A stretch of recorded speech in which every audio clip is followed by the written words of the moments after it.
तरी वाटतं की ही जी कोविडची लढाई आहे ती अजून संपलेली नाही. याच्यात आपण सुरुवात जी केली आहे, सुरुवातीला आपल्याला अतिशय आनंदाची हे मिळालं, काय परिणाम मिळाले. कारण 7 जे पेशंट होते ते आमच्या ट्रीटमेंटमध्ये क्युअर जाऊन घरी गेले. आता मला वाटतं 2च जण आहेत जे आपले क्वारंटाईनमध्ये आहेत.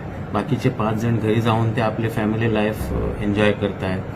आणि इकडं तर मेडिकलमध्ये आपण जी सोय केली आहे फॉर आयसोलेशनला ती व्यवस्थित चालली आहे आपली. आणि ही लढाई सुरू झाल्यापासून आज मला वाटते 2 महिने झाले.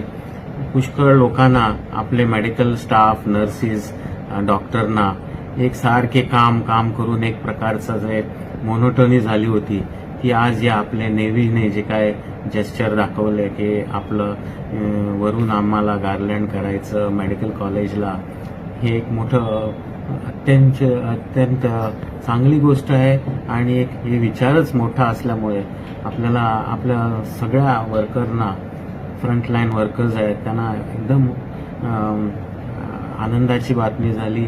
त्यांची उमेद वाढली, त्यांची एक्साइटमेंट वाढली. आता ते परत रिफ्रेश झाले आहेत की उद्यापासून परत काम करायला तयार आहेत. मला वाटतं हे नेव्हीचा एकदम अतिशय छान निर्णय होता. आणि ज्याला आपण म्हणतो की the decision to help frontline workers and to salute them and felicitate them was one of the greatest venture of Indian Navy. Turning point कुठला ठरला आणि आता पुढे? टर्निंग पॉईंट एवढंच होतं की आपण जे लॉकडाऊन सुरुवातीलाच केलं विदाऊट पॉझिटिव्ह केस, हा एक आमच्या स्टेटचा टर्निंग पॉईंट होता. यामुळे हे टर्निंग पॉईंटला आपण आपले माननीय चीफ मिनिस्टर आणि मुख्यमंत्री आणि आमचे माननीय हेल्थ मिनिस्टर यांना मोठं श्रेय द्यावं लागणार. कारण त्यांचं हे डिसिजन होतं. एक बी केस पॉझिटिव्ह नसताना त्यांनी हे डिसिजन घेतलं आणि आपलं लॉकडाऊन सुरू केलं. त्यामुळे काय झालं की जे लोक पॉझिटिव्ह होते ते कम्युनिटीमध्ये फिरू शकले नाही आणि ते कंटॅमिनेट करू शकले नाही. हा मला वाटतं एक मेजर टर्निंग पॉईंट होता.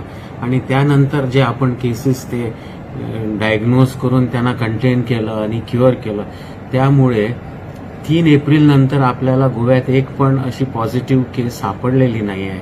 ही एक अत्यंत महत्वाची गोष्ट आहे. पुढे काय खबरदारी घ्यायला लागेल आपल्याला कोविड? पुढे खबरदारी म्हणजे आपण हे ग्रीन झोन ठेवायचं असेल तर प्रत्येकाने आपापली जबाबदारी घ्यावी लागणार निश्चितपणे. कारण सोशल डिस्टन्सिंग करायचं, मग आपण मास्क बांधून फिरायचं. आपण काम नसता 1 वर्ष तरी आपण काम नसताना घराबाहेर पडायचं नाही.